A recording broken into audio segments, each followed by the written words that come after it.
Finally, we have the Mix Layers node. Setting up the Mix Layers node takes a little bit of extra work, but it's worth it if you want to go the extra mile and paint your own textures on. To set this up, first add a new UV map and name it whatever you'd like. Then add in a new image texture, set the scale you want, and name it to anything you'd like. Add in a new UV map and choose the newly created UV map, then plug the UV into the mask vector. Then plug the color into the mask. Next, plug the main image texture you want to be visible into the main slot. And finally, we can add 3 more image textures and plug them into this texture 1, texture 2, and texture 3 slot. Next, select the object you want to paint, go to the UV editor, and with your new mask selected, press U and hit Smart UV Project. Then give it a very small island margin and unwrap it.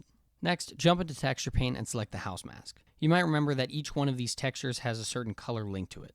If we go up to the color channel, go to RGB and turn up one of these values, the color that is painted will display the texture that is in its link. I prefer to use add and subtract in order to paint these values in, but you can do whatever you'd like. When we go into rendered view, you'll see that these textures are now overlaid on top of each other, and we have 3 different textures with one mask. Using these sliders, we can change the noise on these so that they blend together a little bit more, and we can also change the overall noise on every texture. Finally, we can plug roughness maps into these to help them blend a little bit better and be a little bit more realistic. The Mix Layers also comes with the Mix Layers wood type, which is better suited for wood materials. It's set up in the exact same way, but you should always plug your wood material into the Wood Rot Blue node. Now, as you can see, we can still overlay these textures, but our wood chips in a bit of a more natural way. If you're interested in downloading and using all of these nodes and more, then go over to my Gumroad and download the Quick Layers node pack. The pack will be available September 14th. So to make sure you don't forget, go follow me on Gumroad, and also go follow me and become a free member on my Patreon. You'll get a new notification when the asset pack is released, and free members might get a discount code for the entire pack. The pack will have a full version, and it'll be split up into smaller asset sizes, so if you see just one that you like, you can download that one individually instead of downloading an entire pack. Make sure to subscribe so you don't miss out.